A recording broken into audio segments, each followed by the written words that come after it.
Chapter 20. Who can you turn to? On Sunday mornings, the gas station always opened late in the day. Lindy drove quickly past it in her hatchback with Max in the back seat. Her heart was beating fast as she pressed in the gas. With all the windows rolled down, she pulled in front of a large new building. It was flat and dark. A row of bikes were lined up on the side. The front door faced away from the main road where she was parked, and she was sure it was done on purpose. Lindy parked on the gravel near the front door. "Okay, Munch, I'll be right back." She shut the engine off. Wiping her hands in her shorts, she got out of the car and walked up to the entrance. Before she could knock, it opened swiftly. "Hello?" She recognized the older man from the town hall meeting. He chewed slowly. "Can I help you?" "I'm looking for Noah." He cocked a brow. "Are you now? I remember you from town hall." He chuckled. "Yeah, that was fun." Then he turned hard on his boot. "Come on in." Lindy almost winced, looking back at her car. She only took one step over the threshold before the man walked away, adjusting her eyes to the lack of light. Max was still in view from the car, and she stood so that she could keep an eye on him from the doorway. The place looked like a club, complete with a bar and everything. A sound startled her. "Who's that?" A guy with skunk hair walked into the room and collapsed on a leather couch. "She's looking for Noah." "Who the fuck is Noah?" someone else said. She couldn't figure out the direction of the voice. Settle down, settle down." The older man raised his hand and lowered it. The catcalls only subsided a little. Noah appeared out of a back room, walking through the door laughing as he glanced behind him. His hair was in a bun at the back of his head, and he was only wearing a pair of black jeans so faded they appeared gray. When he spotted her, he stopped. "Baby girl?" His eyes quickly dropped over her, and he moved in. Lindy glanced down at her white shorts and yellow halter top. "What are you doing here?" he said as he rushed towards her. The calling got worse. "Shut up!" Noah whipped around, holding up a finger. Lindy was overwhelmed by him. Holding her hips, he walked her backwards out of the club. "What are you doing here?" he repeated, concern marring his eyes. She was worried he might not want to see her, or that she'd find him with someone else, or about 1,000 other disasters. Yet something still pulled her here.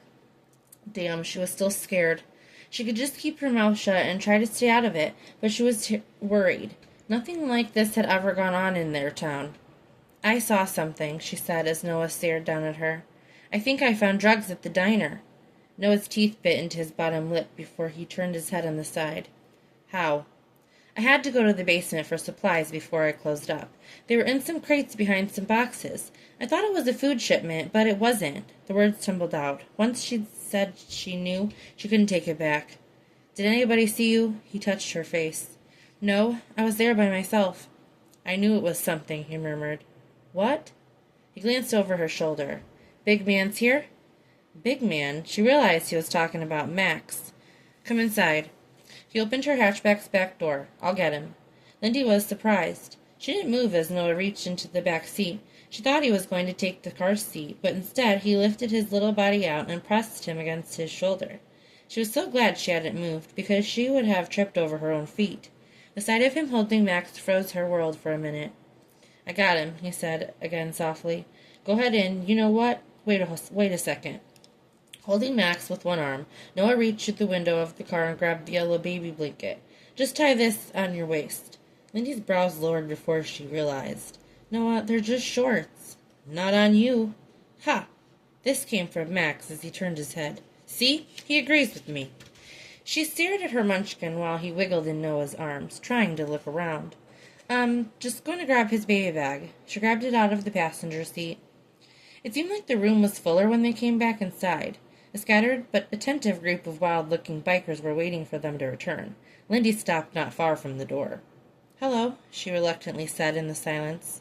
Noah's heavy footsteps stopped beside her. "This is my wife, Lindy. Lindy, this is the crew." Surprised reactions sprang up. "Mrs. C." Bleed gave her a short wave from his spot leaning against the bar. "I remember you," Lindy waved back. "And you," she said at the sight of the rainbow-haired guy. "You almost blew up Jonas's." "Come again?" the older man asked. "Is that a baby?" The colorful biker quickly looked from the older man. "Yeah, this is Max, a.k.a. Big Man." "Aww." For the first time in a while, Lindy laughed. It was crazy to see these huge bikers gush over her son. So you think they're the same crates you saw at the warehouse? Noah and Lindy were in Tim's makeshift office. It wouldn't surprise me. He was still holding Max, who was pretty chill as they sat on the bench. What do you mean? Lindy asked. There were crates in the warehouse before we bought it. They got moved. Do you know by who? Lindy asked. Noah glanced up at Tin. I saw the deputy in the warehouse. Henry? Are you sure? Noah knew Lindy would have a hard time getting that their small-town police department was corrupt. We have to be careful here with this. Lindy, this isn't anything anyone else needs to know. Tin folded his weathered hands on the table. You're sure you didn't tell anyone else besides us? She shook her head. No. I haven't even been at work since it happened. Thankfully, I have the weekend off. Keep it that way, Noah added, and stay out of that basement if you can. I don't like any of this at all, she admitted. Noah reached over and took her hand. It's going to be okay. This is the real reason they don't want us here, you know. Tin spoke to Lindy. I don't know if Langley knows about what they're up to. He sat back in the chair. Small, quiet town indeed. This isn't us. Lindy held her hand up in defense. We all try to abide by the law out here. The sheriff's your son's father, Tin pointed out. That puts you in a difficult predicament. Do you think he's in on it? I don't. Lindy paused and sighed. One thing I know about Will is that he cares about the town. It means everything to him. As long as he's controlling it, Noah added. But he's not in complete control. Langley is. He's more or less the muscle. Tin let his head roll back like he did whenever he began thinking hard. Noah made a face but had to agree. It seemed like Max had discovered his nipple ring. Maybe not for much longer, Lindy interjected. Will just got engaged to Hugh Langley's daughter, Ashley, the realtor. She glanced at Noah. Noah distracted Max with his pinky finger, which the little boy grabbed with his whole hand. Gross, Noah pointed out. That's what I said. Tin glanced between the two and lowered his head briefly. Mrs. Callis, there's a lot of trust going on between us right now. A lot of information being shared that could hurt both of us if the wrong people know we know. I'm not going to say anything. Most of the people in town, I'm not really high on the town's list of people to trust. You know what I say about most people? Tin didn't wait for an answer. Fuck 'em. Max blew a bubble. Whoops, I forgot. Sorry. Lindy's mouth folded as she tried to suppress her laugh. I'd better get home, Lindy said as they walked away from Tin's office. He barely felt the baby's weight in his arms, but he was curious and constantly moving. He understood it wasn't safe for her to be seen on their property, but he didn't want her to go. We need to talk, Lindy. They made eye contact with one another. About a lot of things. Lindy reached for her son, and Noah handed him over. Max spit out his pacifier, which she caught before he started turning his body down. Like clockwork, he's trying to nurse.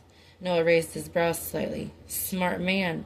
Lindy sighed, but her eyes held humor, and behind them a little sadness. I only came to tell you that. I was scared to say anything to Will. Noah didn't even like her saying that man's name.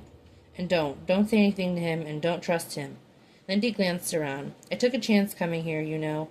We're husband and wife, even though it's not supposed to mean anything, but I hope it counts for something. I know I didn't tell you the truth about Max. She looked down. It's hard for me to trust men. Will was the only one, and he hurt me. Then he left me. He could hear the shifts in tone as she struggled to keep her voice even. My life's not easy, Noah. It's not.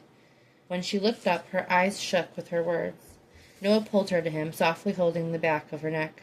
It's okay. It's all right, he said by her ear. I'm sorry about how I acted. I got caught up. He took a deep breath.